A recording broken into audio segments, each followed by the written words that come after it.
Thank you. So we have total 3 lectures, and so I'll be mostly covering the supernova part of the neutrino astronomy. You have like I think couple more than many other talks on neutrino astronomy. I think Ranjan is going to talk about that. Also, Ramesh has a talk today. So so what I will do is like in my talk. So though I will be talking about supernova only, but I will connect, like I think Ramesh is going to talk about the ultra high energy neutrinos. So I will just today, towards the end of the first talk, I will give one example how even the supernovae can actually connect to this ultra high energy neutrinos. And tomorrow I think Ranjan has a talk after mine. So there also I will try to talk about some of the things. He is going to give more detailed description, but how are they connected to the overall neutrino astronomy? So, also firstly, like feel free to stop me in between if you have any questions. Huh? Okay, so why neutrino astronomy? Of course, we know neutrinos are chargeless. They are weakly interacting. They can actually come out of from the deep cores or like very interacting systems where other particles cannot escape. Neutrinos can escape, and being chargeless, they are not affected by the overall magnetic field in the astrophysical environment. So you would get like this is the best astronomical messenger that you can get. However, it's not so easy to detect them. Of course, we know we have like so many discussions about neutrino detectors. But now in today's time, you have like say like last 20-30 years, we are actually going into even like in some cases, we'll see like even to the precision measurements for neutrino astronomy. Now this is the neutrino sky that you're aware of. And you can see in the neutrino sky for neutrino astronomy, the energy range goes from, the scale is like really wide. At the extreme low energies, you have CNUBs. Yvonne talked about the cosmic neutrino background. And at the very high end, you have these GZK neutrinos, which Ranjan will talk tomorrow. And which I will be mostly covering in this MEV energies, where you have supernovae. Of course, solar neutrinos are there. And in between, you have the atmospheric neutrinos. You had Sanjeev's talks on the atmospheric neutrinos. And at very high energies, you have the GRB, AGNs, like the kind of ultra high energy neutrinos, which Ramesh will talk today. So one we are going to, so this focus of these 3 lectures would be on the supernova neutrinos.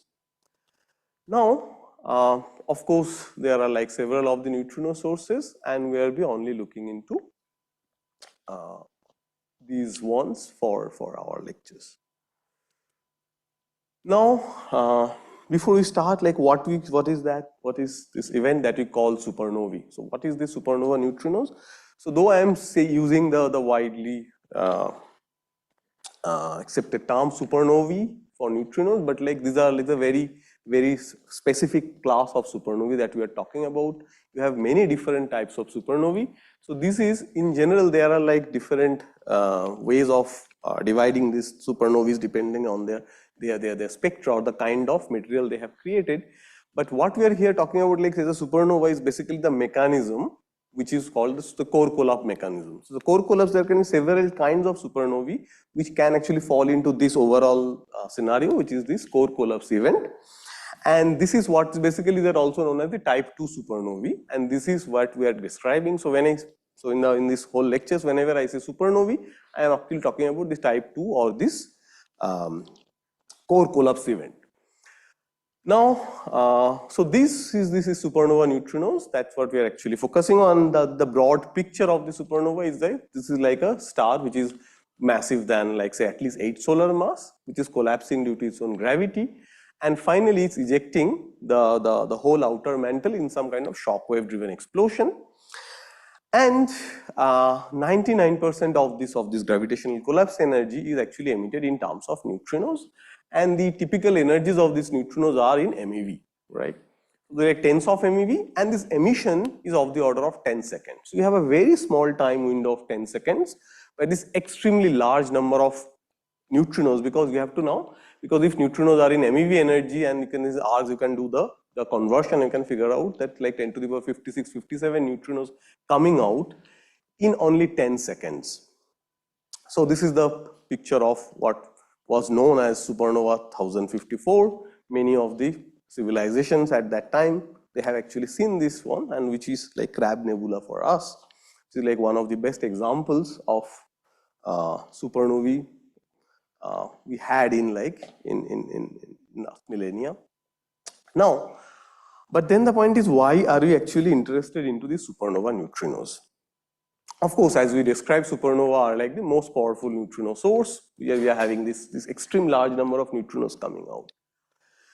So, of course, for neutrino detection, so what we are going to have is an extremely large statistics of neutrinos coming out in a very small time window, and this is what we will be mostly focusing on the lecture 1.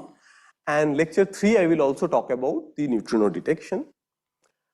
But why? Why do we want to do this neutrino detection? Because of course, we can actually learn about the neutrino theory, about the neutrinos themselves, because the neutrino oscillation in supernova is like one of the very unique scenarios, like early universe, where neutrinos can interact with other neutrinos, right? So, and of course, you will also see that the MSW oscillation from supernova neutrinos is also very non-trivial, which you usually do not get in other cases, because you have all 3 flavors of neutrinos coming. So you can actually have a very complicated oscillation scenario. So our next lecture, that's the evening one today, we will mostly focus on the neutrino oscillation. And of course, neutrino astrophysics, like you can actually, what can we actually learn about the neutrinos, but from there, whether the neutrinos are actually important for this whole explosion mechanism. So, of course, the neutrinos are coming, but are they having, how crucial are they for this whole stellar evolution? And there is other discussion which probably I won't be able to touch, but maybe tomorrow I will show you a few slides about the nucleosynthesis. Of course, you can understand like the neutrinos, like in BBN, no, they are very important for the nucleosynthesis. So is like for supernovae also. These neutrinos are very important to understand the nucleosynthesis in supernovae. So this is the plan of our lectures.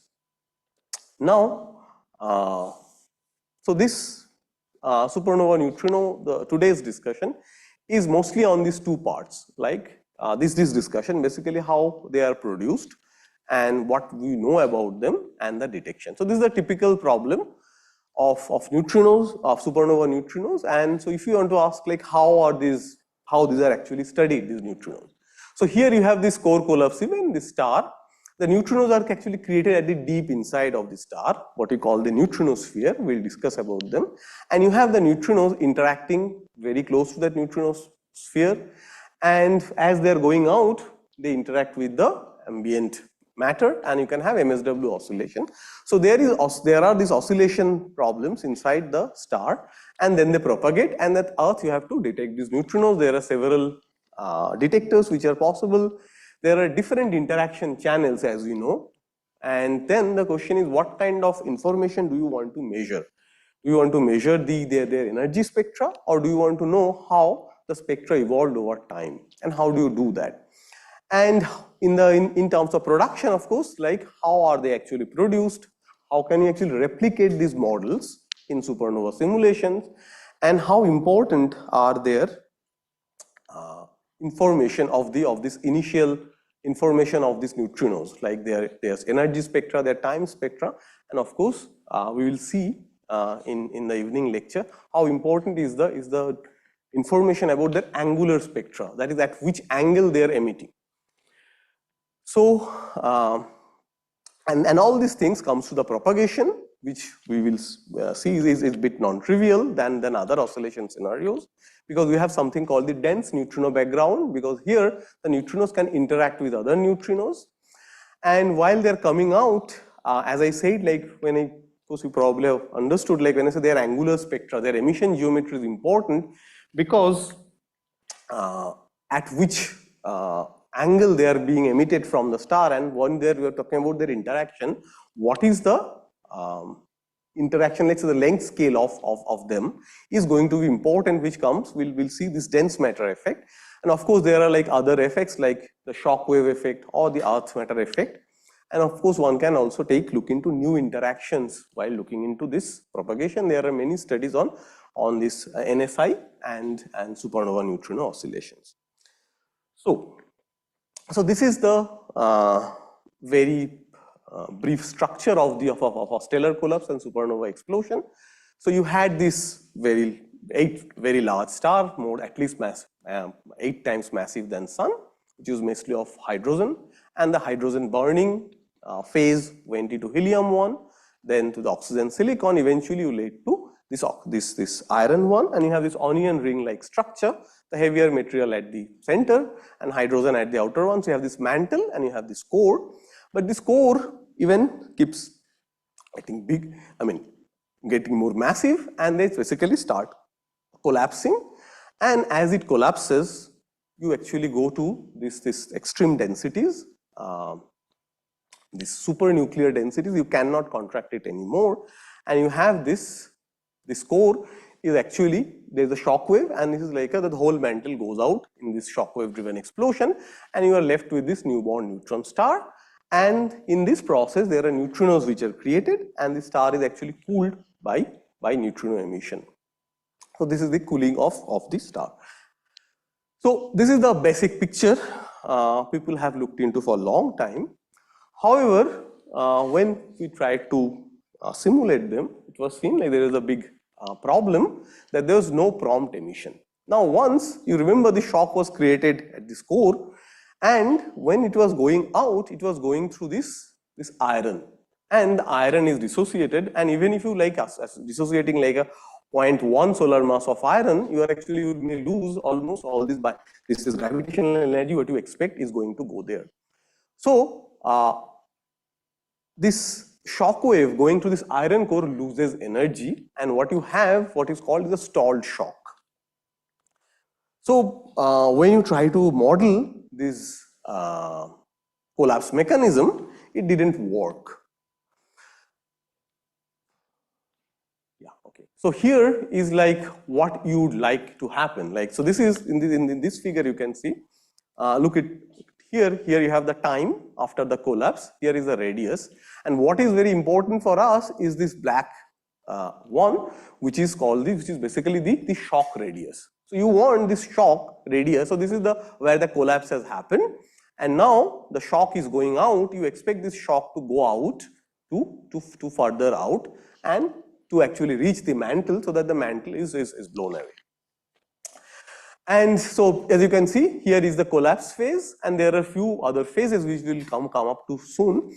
And here is this iron core radius, which is falling, as you can see. Then at some point, this collapse has happened. Now, as the shock goes through this iron core, what has been seen that this expected picture does not take place.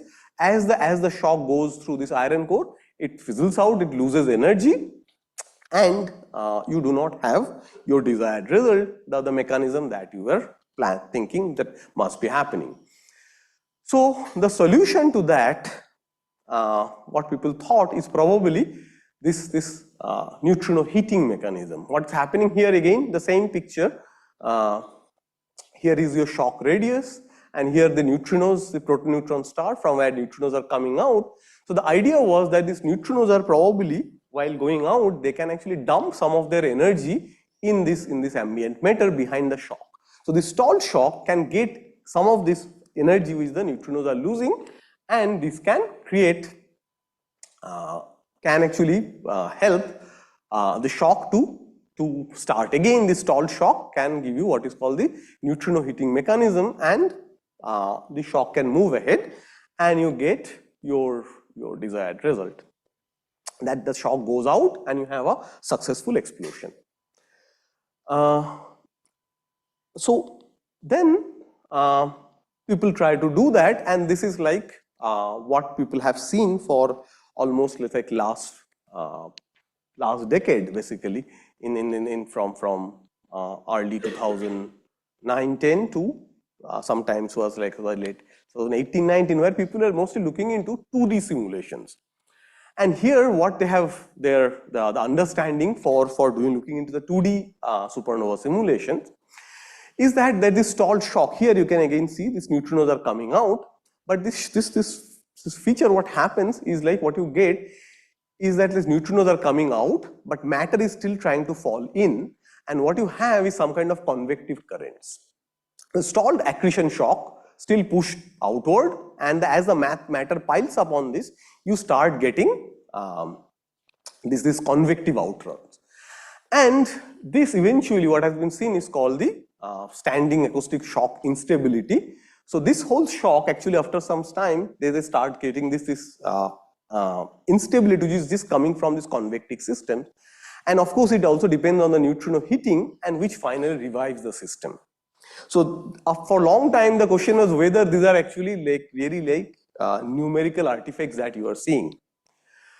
So for example, what Muller was saying that whether show that really this is actually working. So people ran these 2D simulations, and they found them, most of them were working reasonably well.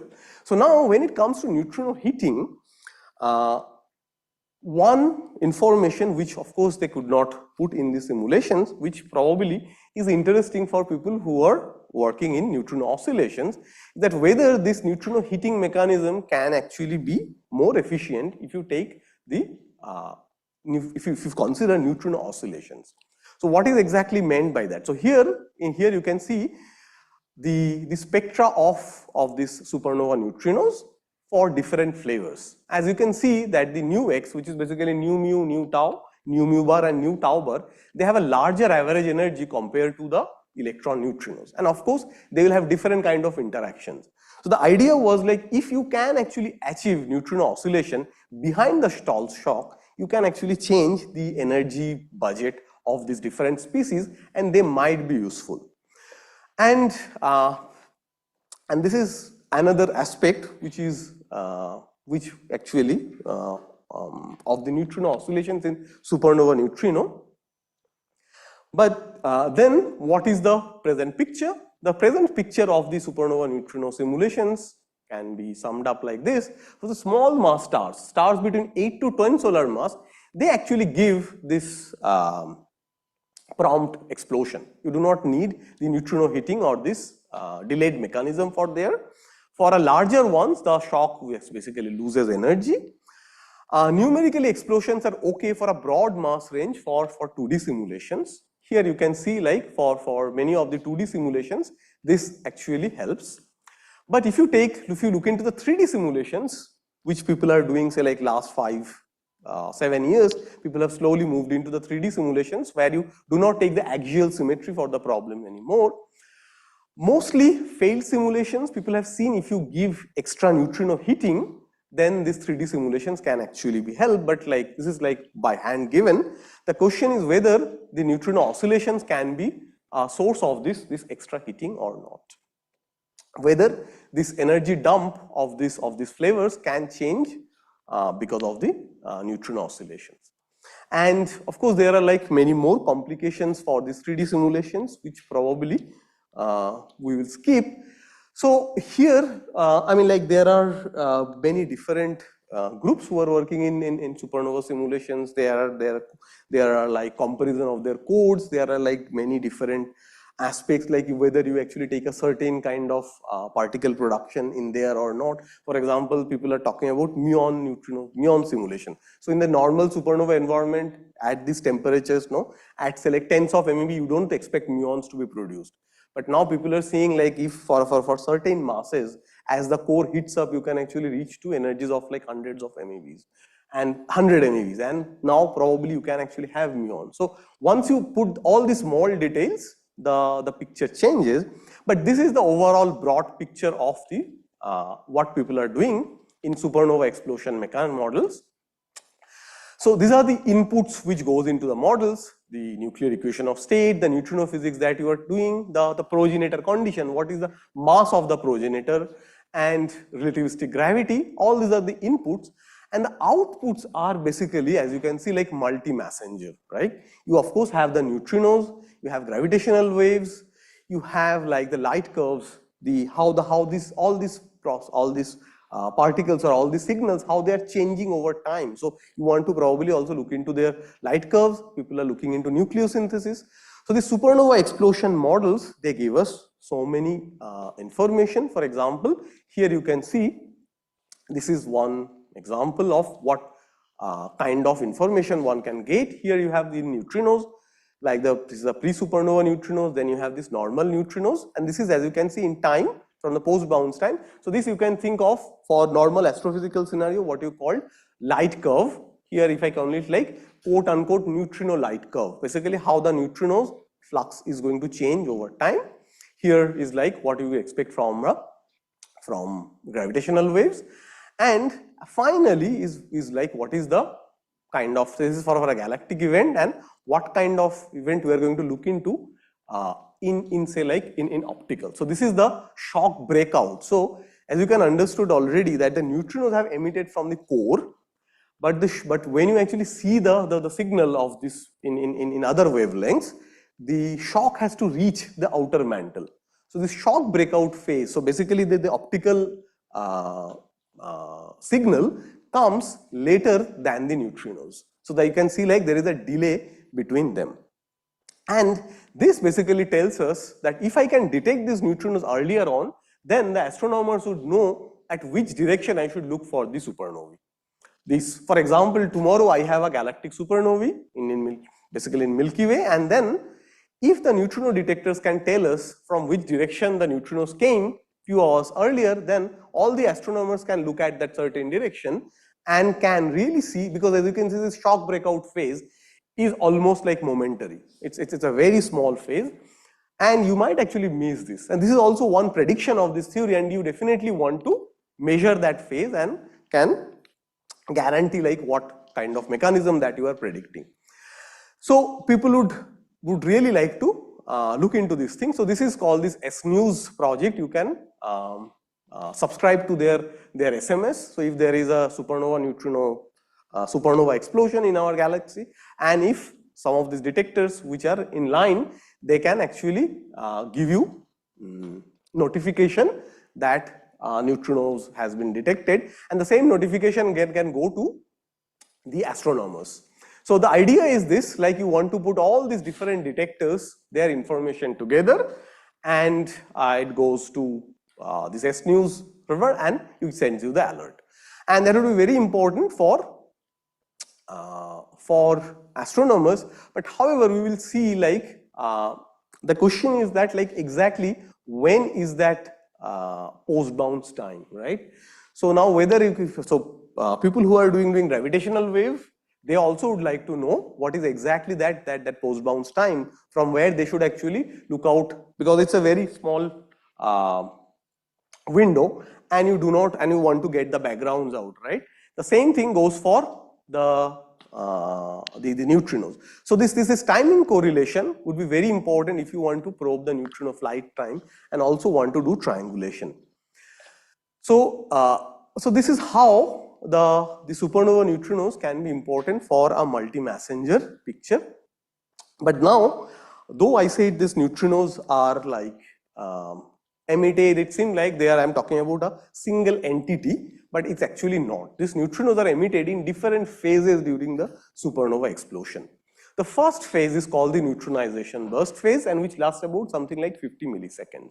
What is happening? These electrons are being captured on protons, on nuclei, and you get this electron neutrino burst. Suddenly, you have this extremely large flux of electron neutrinos coming out, and this is called the neutronization burst phase. Lasts only about say like 50 milliseconds. And tomorrow we will discuss like this can be considered like a standard candle for supernovae, because this has been seen that this phase is like, as I told you already, now there are different simulation groups who are working. There are like differences in their codes, differences in the way they are treating. However, for all of them, this prediction is same in a sense, like all of them find this phase, all of them have like understanding how this is coming, because this is coming from very simple physics. All this electron capture is definitely going to give this neutronization burst phase. So for supernova neutrinos, this phase is sometimes also mentioned as like the standard candle. Now what happens after the 50 milliseconds? After that you have this shock. You remember the shock was just trying to go out. If you can go back to that previous picture, you can see like this is the, so this is in 1 second. I said like 50 milliseconds, something over here you have already have the neutronization burst phase. Now you can see the neutronization burst phase, and there these two phases. This is the accretion phase and this is the cooling phase. So this picture gives you a better understanding of that. So now these new burst phases happen, you have this newies have come out.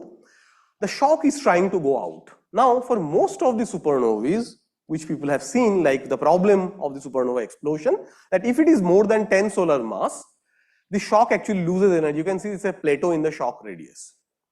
So then this is called the accretion phase. So the shock cannot move out, but matter is still infalling into the star. And this is called the accretion phase. So matter is accreting, and this basically gives more energy to the core. It actually warms up, and this is when is the crucial moment, whether neutrino heating or some other mechanism actually then again helps the shock to go out. So this is the accretion phase. And now if we go to the neutrino picture, you can see in this accretion phase you have neutrinos of all kinds present. You have both all nu-e, nu-e bar and nu-x. So what is happening here? Here, because of pair production, you have all different species of neutrinos coming out. There are some differences in their on all different particle processes, but here you start getting the nu-x's. That is the nu bar, nu tau bar. All flavors are present. You also have the nu-e bar. So it's like E plus, E minus going to this nu bar process. And there are a few other processes. These are basically the thermal processes which can happen. And this is because all coming from this accretion phase, where the neutrinos of all species are actually coming out. And this is something like a half a second phase. And then the point is like whether, so this is like a result from the simulation. And this is like also like artificially done in a way, like, so at this part in this specific simulation, the shock was not growing up, the shock radius was not growing, so they put some energy by hand to simulate what would happen, right? Because we see supernova explosion happening around in the universe, right? So something must be happening, and but let's say some unknown, and they actually did it, and then they looked at the cooling phase, that's the largest phase, the longest phase, and of course you should look at the y-axis scales. They are different in different ones. So though it might look like smaller compared to this, but this is actually much larger in the scale if you look at the y-axis scale here, right? So here we are looking actually here only, but just for your magnification, this has been put in this way. So here you see all these three flavors are coming out in the cooling phase as well. Now in the cooling phase, what has happened? The accretion the shock has reached that radius. In some way, the shock radius is growing, and you have the shock reaching the mantle, and the explosion takes place. And then the neutron star has been formed, or this proton, and you have all this neutrino cooling happening from the star. And now for the oscillation part, which we will see. Now if you look into these three phases, you could clearly understand that if I want to study oscillation, the important phases are the nu-e burst and the accretion phase, because I have a large flux hierarchy of different flavors. So if I can really see, if I want to study the oscillation, if some oscillation is happening post these neutrinos are created, these are the two phases where I should be actually interested in, whether if there is a nu-e to nu-x flux oscillation, then my prediction would change. But the same may not happen for cooling. As you can see, the fluxes are extremely very similar. So the question is now how to rejuvenate the stalled shock, and that's like a $1 million question, and people are trying to understand in many ways. Probably neutrino oscillation might help them. Okay, so now before we move to the detection, or like how these neutrinos are actually detected. So this is like what we are going to discuss in the afternoon lecture. So now the neutrinos are coming out of the neutrinosphere. Now close to the neutrinosphere, so supernova is like one environment where you have extreme densities of neutrinos. Neutrinos can interact with other neutrinos and can have some very unusual kind of oscillation, which we will discuss. I don't know whether probably this was mentioned in Yvonne's lecture, in like where you are looking at the cosmic neutrino background. There also you have like in the very early universe, you have a similar scenario where neutrino-neutrino interaction can become important for figuring out the neutrino evolution. So this is what is happening close to the star at the very core. Now as the neutrinos are coming out, there is this MSW region where like what you expect like a solar MSW, or when you look at the MSW oscillations for the long baseline. Here you can also have the MSW oscillations taking place, and you can see this is happening, this neutrino-neutrino interaction. This is also called the collective oscillation. Why collective oscillation? Because of the strong interaction of the neutrinos, what has been seen that neutrinos of different energies, they club together, they behave like a coupled system. All these neutrinos, they collectively oscillate from one flavor to another one. So this is called the collective oscillations. We will be using this term collective oscillations very often. So here is where the collective oscillations are taking place around 10 to 100 kilometer, and the MSW oscillations are happening further out, which is good for treating the neutrino oscillation, because they are separated. You can probably treat them separate to each other. So you have your neutrino oscillations and then you put the MSW oscillation on top of that. Had they been like happening together, your life would have been complicated. So this is the picture of the collective oscillation. And then we are going to show that like in the afternoon lecture, we will going to discuss that this collective oscillation can be of two kinds. There are the slow collective oscillations and the fast collective oscillations. So what are the slow collective oscillations? They are happening at about like few hundred kilometers, somewhere here. Sorry. And this is actually driven by this delta ATM square by 2IC. This quantity we are going to call like omega. And in this natural units, they are basically of the order of like, let's say, kilometer inverse. So they are happening at few kilometers away. But there is this understanding from say like almost now 10 years now, there is something called a fast collective oscillation, and fast collective oscillations are run by not the mass square difference, but the neutrino density alone. And the neutrino density being extremely high, so the scale of these oscillations, or like the parameter is like almost like in centimeter inverse. So they would happen very close to the neutrino sphere. They can happen like even like momentarily, very quickly. So these are called the first collective oscillations, and this is the slow collective oscillations. We'll discuss them in detail in the evening lecture. So this is like our supernova 1987A, which happened in 23rd February in 1987.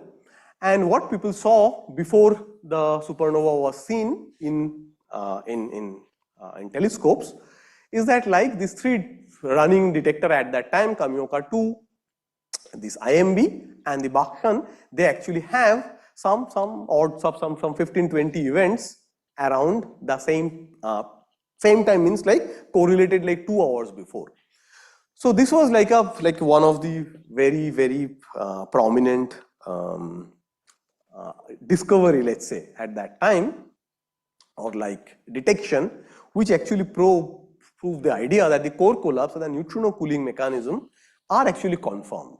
And of course, people did lot of phenomenology at that time, looking at this time difference, like calculating the mass, or like putting limits on many different quantities like mass, or like the effects from neutrino decay, right? So this is what people did at that time. So this basically opened up neutrino astronomy from here. So this is Sabine Hosenfelder's blog page, where she has actually put this thing about the Times magazine at that time. Actually, from that edition, this 1987 came on their cover, and so this was to my surprise, I found like, so this is this February 23rd, 2007, and in fact I was in a school on this very specific date, some 14 years back. Amol is not here, so Amol actually did this arranged the school in 2007. This is called Jigsaw. I was on the other side, and we actually cut a cake on that day on 20 years of supernova explosion of Sky 1987A. In that school, we had a cake cutting ceremony, and this is like Sabin's blog page where she has taken out. She is writing that she has taken out this magazine from the Keller, and so this is 1987 was a very prominent event at that time, and it opened up the idea of neutrino astronomy. So the very simple thing what one could actually understand, like simply looking at the energies of these particles. So this is the energy distribution of the Kamioka and the IMB detector. And when people actually put both of them together, as you can see, like they have a some discrepancy or like some differences in the average energies. And this is like an analysis many people have done. At that time, people are still trying to understand both neutrino and supernovae from these 1987 events. So for example, here you can see the binding energy versus the nu bar's temperature, because these are like, if you remember, I probably did not mention, but you will understand both of these are like water Cherenkov detectors. So your main channel is inverse beta decay. So you are mostly looking into nu bar. So this is like, so this is a spectral nu bar temperature, and as you can see there, west fit regions come for it, and if we put both of them together, it was here. And I remember like 10 years back, very important for you to understand, 10 years back, the supernova simulations were actually predicting something over here. So in 10 years, as the supernova simulations have actually progressed, this is slowly also coming out to this low energy. I remember like 10 years back, people used to show this slide, and then the theory is predicting, the supernova simulations are predicting somewhere here, and people are saying, is there a discrepancy? Have our understanding is correct? But as you can clearly see that this thing has moved here, so the theory line is like, can be here, but like from the Basel and Garking simulations, you are moving somewhere here. And in 2010, 14, this is where people used to sit at. This is slowly moving, and probably what we saw in supernova 1987A was was not a discrepancy. Okay. Now, what can we actually see tomorrow? That if I have another event, a galactic event in our Milky Way happening, here is our two most prominent detectors. Here is Super K, and here is ice cube. And here in the bracket, I have put the fiducial number, or like the how many events they are going to see in their main channel. So Super K, if I have a supernova happening today, right now, this is what our present detectors would be able to detect. So you can see like we had about sensitivity of 20 events in 1987A with all detectors together. Now today ice cube and Super K would be able to detect like 10,000 or a million event, right? So this is where we are, and what can we actually do in future? There are several of these future possibilities like hyperkamioka, Dune, Juno, and of course these dark matter detectors. I think there was few lectures where you actually saw like what kind of neutrino physics people can do in the dark matter detectors, and supernova is one of them. So here is this summary from our review from almost 10 years back now, but most of these numbers are still valid. Probably for Hyper K, we had a much larger mass, which is now from taken. So Dune, I can see it's 34 kiloton. So here you can see the prominent events and the different channels, this like what is important for these different detectors, if it's running or it's going to be. This was like in like almost 10 years back. And as you can see, Super K, it's like about 7,000 events and then you have the ice cube, 10 to the power 6 event. Of course, if you can have Dune and Hyper K, you can again reach like almost 10,000, 100,000 and 3,000 events. Juno. So all these future detectors are going to give you a large number, but then the question is, why do you want to look into these numbers, though they are not very different than the ones we are seeing right now? The reason are like many folds. We are going to come into that in next 15 minutes. So here is one plot. This is for the megaton water Cherenkov detector. Like with x-axis we have the distance, y-axis we have the number of events in like a 0.4 megaton, which is like this is a volt figure picture from like when super K, hyper K was taken to be like 400 megaton, and this is for super K. You can see 22.5 kiloton, and this is the different phases. As you can see, neutronization burst phase, the normal Newiber. So how they are going to change as I go further out. So this is like the Betelgeuse very close to us, and this is the galactic center. So usually for the typical, if you look into the distribution of possible sources, sources like stars which can actually become supernova in future, certain criteria. You see like for our Milky Way or like typical galaxies Milky Way, this comes out of the order of 10 kpc. So you will see like if you look into any supernova paper, you will see people are quoting 10 kpc. The reason is like this is the more, I mean the statistics, or like it shows that like you have like more chances of stars coming, becoming a supernova around this distance. Of course, you have like possible candidates at that lower radius as well. And the interesting thing is that like, so this is where the 87A was, and then with a large enough detectors, you can actually probably also try to start looking into some of the nearby galaxies as well. Not very large number of events, not to do phenomenology with them, but just from the detection perspective, this is also important. Now, why do you need this? Is several kind of detectors? How do they help?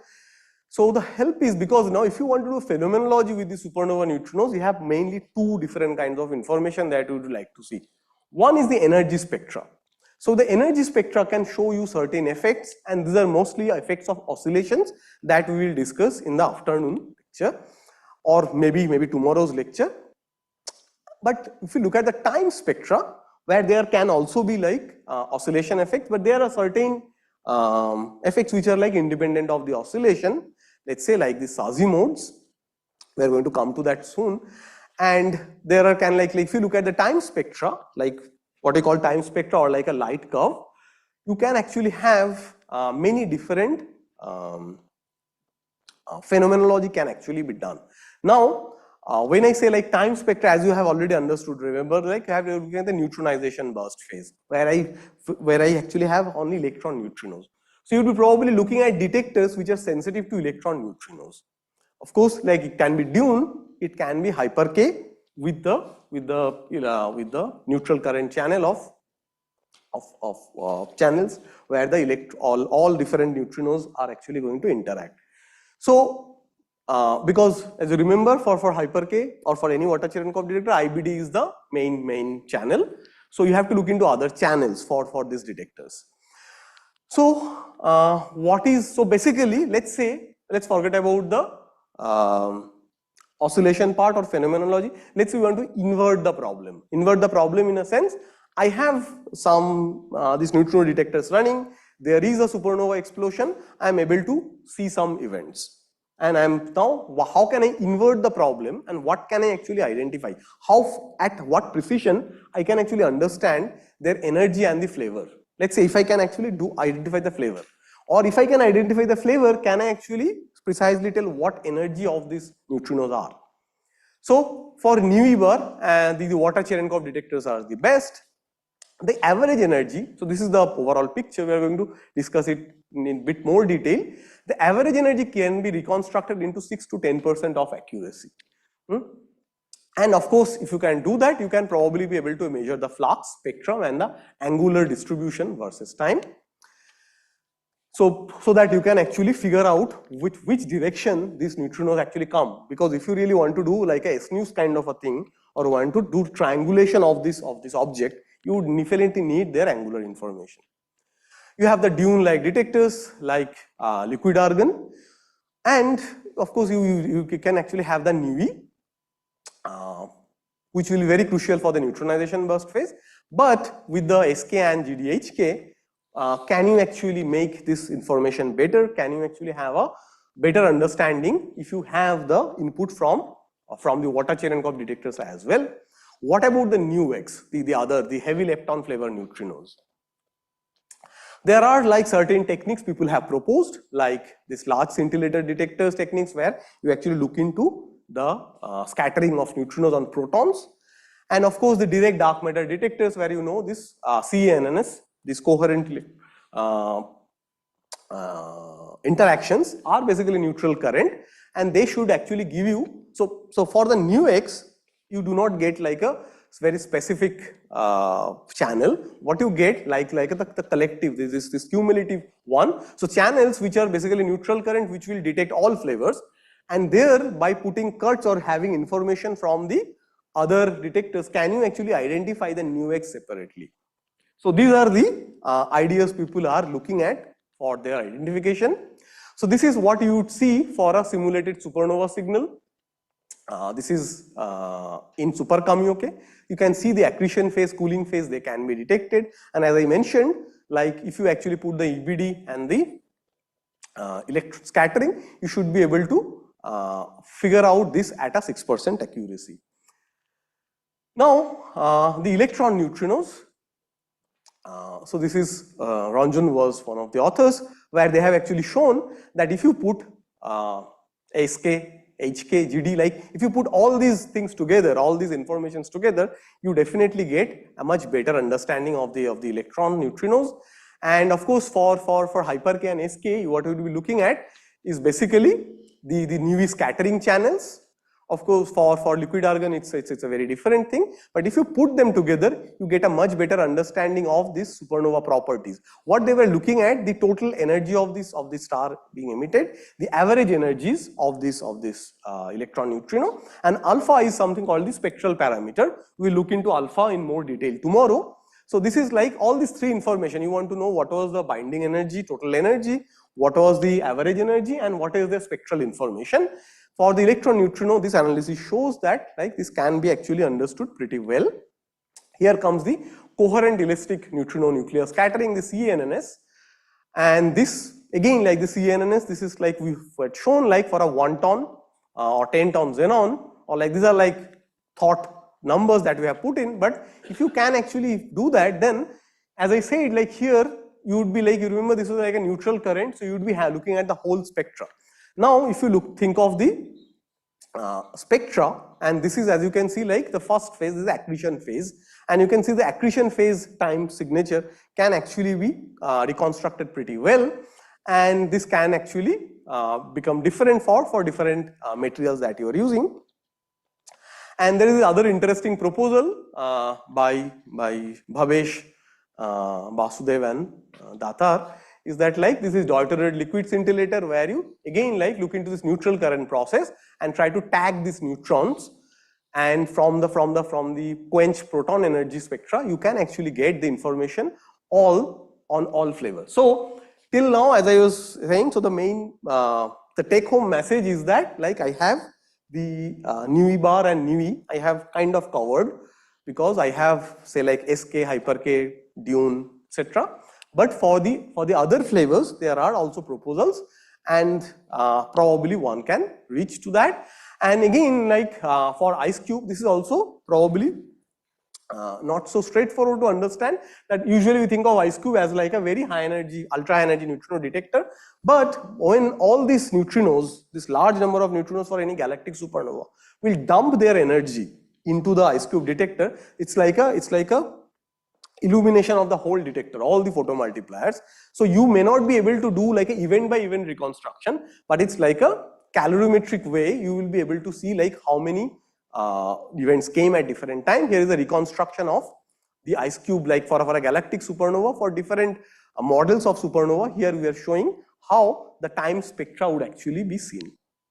And as you can figure out that this is again, ice cube is inverse beta decay. So I am looking only at nu bar. That's why the neutronization burst phase, which is only in electron nu E, is not actually be seen here. This is the SAZI one. You remember, like I was talking about this model of these 2D simulations, where we are saying these convective currents are growing, and this eventually gives some kind of instability in this standing shock. But what has been proposed or seen, like if I have this kind of instability, like small,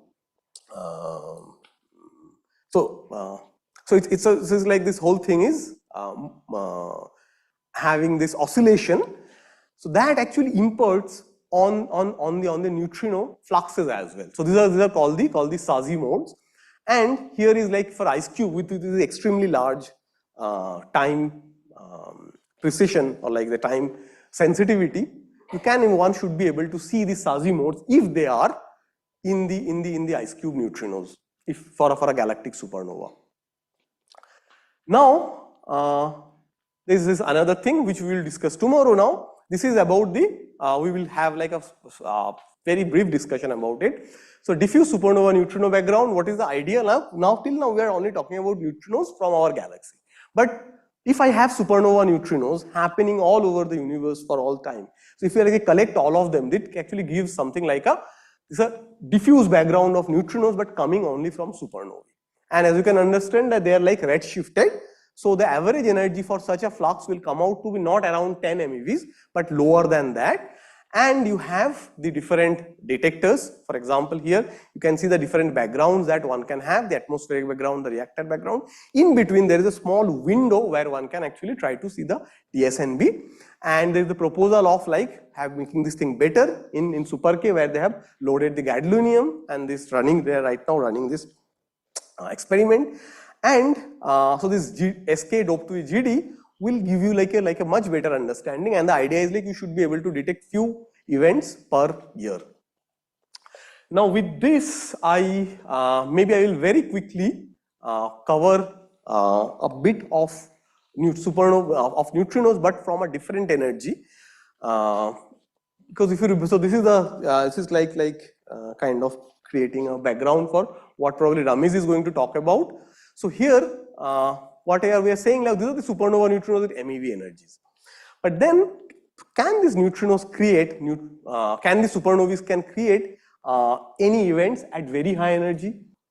So of course we know from supernova remnants it's difficult to create, like for a supernova remnant means this is like a supernova remnant which is pretty old. But then there is this proposal that a very young supernova, this is basically the supernova shock, has just moved out of the mantle, and there is something called a circumstellar material around, and this has been seen in low energy observations like in X-ray and others, that there has been signatures that that there can be in the circumstellar material, there can be a zone which is extremely dense. Now once the supernova shock reaches that dense zone, there can be possibility of like having much more efficient particle acceleration at higher energies, and one can create high energy neutrinos. So how are they created? So basically this proton is being accelerated by the Fermi mechanism in the shock, and this now interacts with the CSM, the other protons, which is here, and then it creates, from the PP interaction, you create all these pion chains. The interesting thing is, of course you create neutrinos, you also create photons, basically gamma rays. So this creates a scenario for a multi-messenger astronomy, in which way that this gamma should be detected in the gamma ray detectors, and the neutrinos, if they are energetic enough, the flux is large enough, you should be able to detect them in the high energy neutrino detectors like IceCube. So this is the flux of this neutrinos at the source. This depends on the CSM density, it depends on the proton which is being accelerated, their spectra, and the efficiency of the proton giving back to these neutrinos. So these are the main three factors. Now, however, if you're looking at the gamma rays just cannot come out of the stars so easily, because they will interact with the ambient, other say like thermal photons, and while coming out there is something called the extragalactic background light.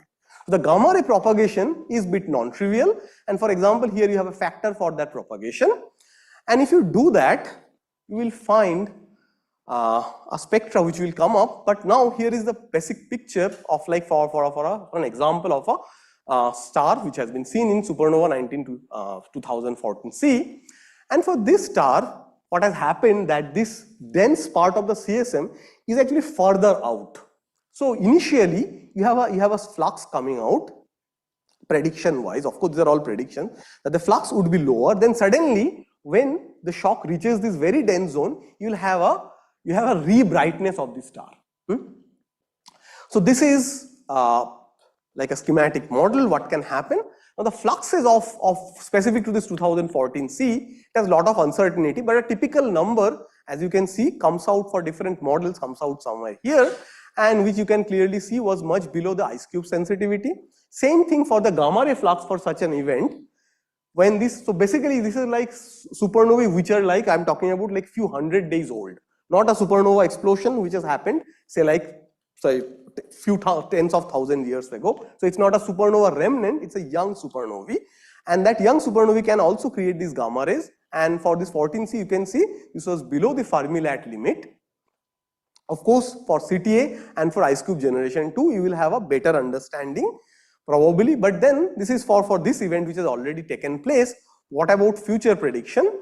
So here is again like you have seen for the supernovae, like the distance versus the flux prediction, and with the uncertainties for gamma rays, and this is the CTA limit. So if you have events which are now say like 1 to 5 megaparsec, in with CTA one should be able to detect such neutrinos, high energy neutrinos coming within the first few tens days or 100 days of a supernova explosion.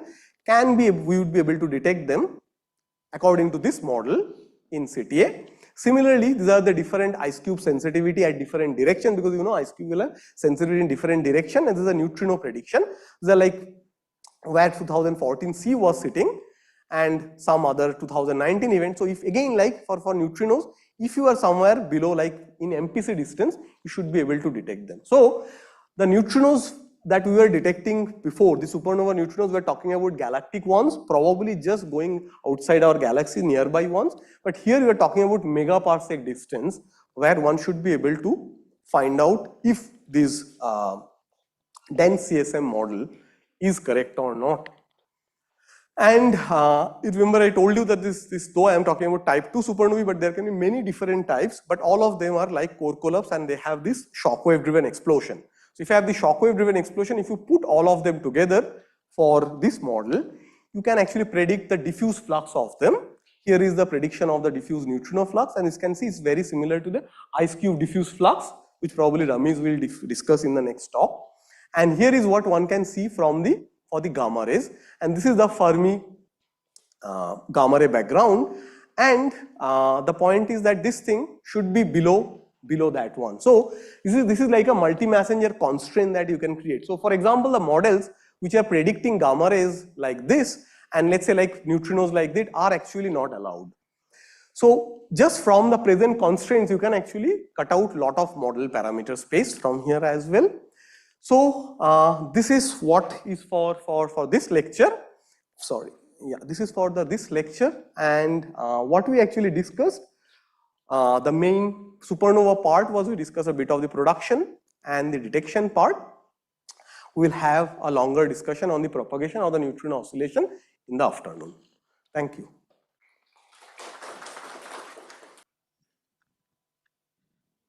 Okay. Yeah.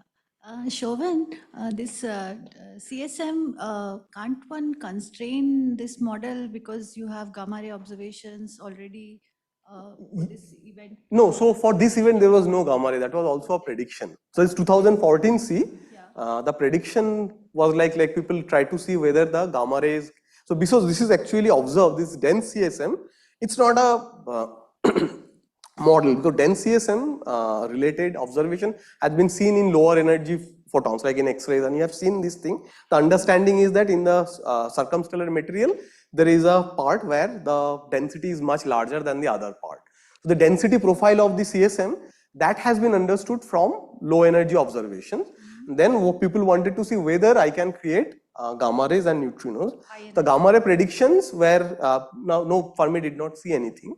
And so this basically tells us like, and this was not a problem, because I mean, if you look into the 2014 C, what we know from the low energy observation, if you do the input, your prediction for gamma ray was much below Fermilab.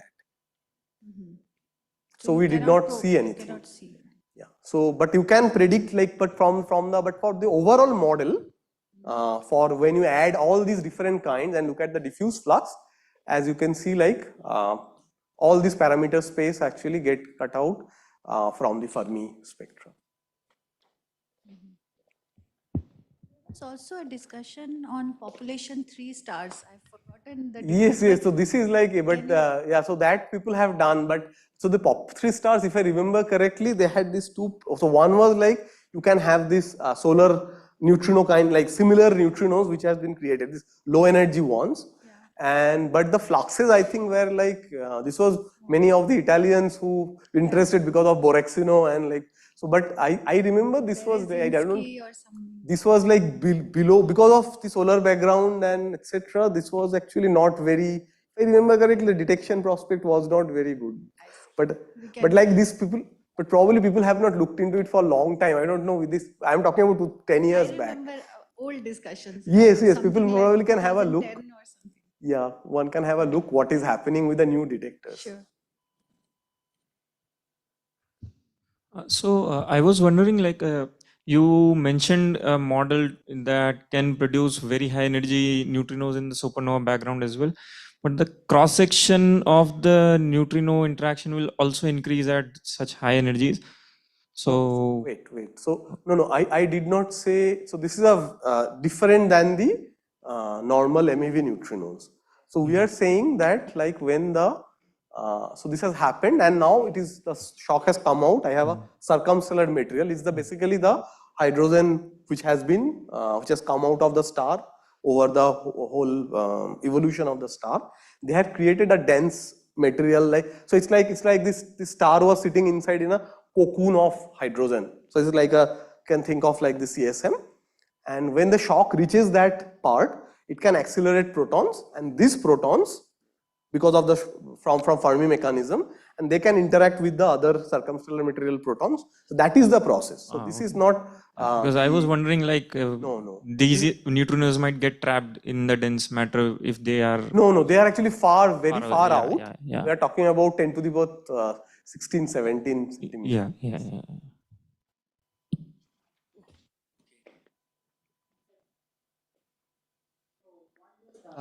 Basic question, the diffuse supernova background that you are talking about, that is from all the phases of this supernova, like the remnants of the supernova? Yes. So this is basically, okay, I think tomorrow maybe I will show a couple of slides. Ranjan will have a much wider discussion on that. So what you do is like, so you integrate over the whole, because this is actually time integrated, right? So there what you can do is you take the, so you don't have to bother about these different phases.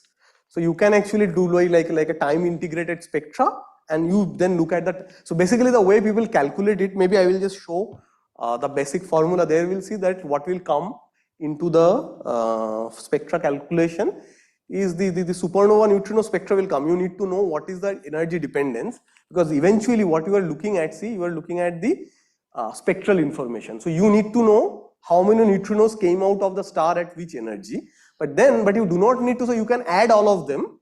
So neutrinos from neutronization burst phase, you can add all of them and look at their time integrated spectra. And that spectra will go into the calculation. And now the high energy neutrinos that you are showing the model, that should also factor into these things? Like is this plot like have those dependence? Yes, so here like as you can see, so this is the spectra that I am showing. So this is the spectra for this specific source. So this is like a point source discussion. But the one I was showing at the end is also, but this is the diffuse one. Here that spectra will go into your calculation when you do the redshift average, redshift integral. Yes, so for the supernova case, the spectra of the time integrated spectra from each event goes into your diffuse calculation. In this case, for example, you want to calculate the diffuse spectra of 14 C-like events. This is your input spectra, and this is also the time integrated spectra. And how does it change with time? This is how it changes with time. So you integrate over this whole time duration, you find the spectra, and that spectra goes into your diffuse spectra calculation. Okay, you have one more question. Yeah, so what is this uncertainty is coming from? Is it from the flux uncertainty? Simply root n. Oh, This is a very, very basic phenomenology. okay. So idea was like, so of course you can, but even that will tell you that a 1-ton xenon detector probably won't be able to tell you anything. So you need at least a 10-ton one.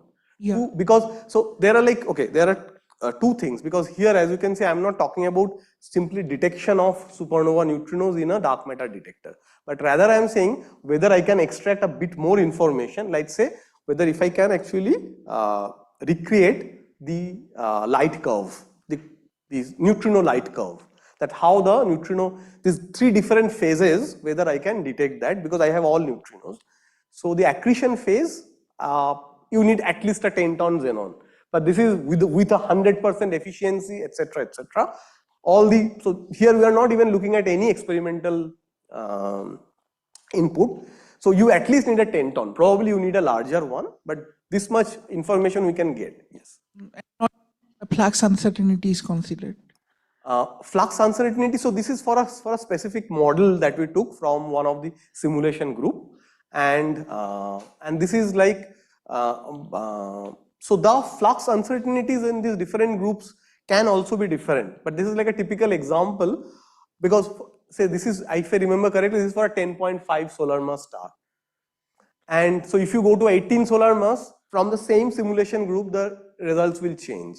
So this is another big question, whether how can we actually get some idea of the mass of the progenitor from this thing. So like once you see it, probably once if you have a galactic supernova tomorrow, then the simulation, they have to figure out like what is, I mean, again, this information should also be calibrated in the spectra, like a 10 solar masses prediction and a 18 solar masses prediction are not same. And this signal can be also differentiated from the signal from diffuse supernova neutrino background. Okay, so this is a good question. So like say, of course, people talk about like the dark matter detectors and diffuse supernova neutrino background, right? But the good thing about supernova explosion is that it happens in a very small time window, 10 seconds. That's all I have to be bothered about. So for the 10 seconds for the dark matter detector, you need to get rid of all the other backgrounds. And then the diffuse supernova background is over time, over years that you are actually measuring. So this can be separated out. Okay, thanks. Okay, so if there are no more questions, let's thank Sovan again.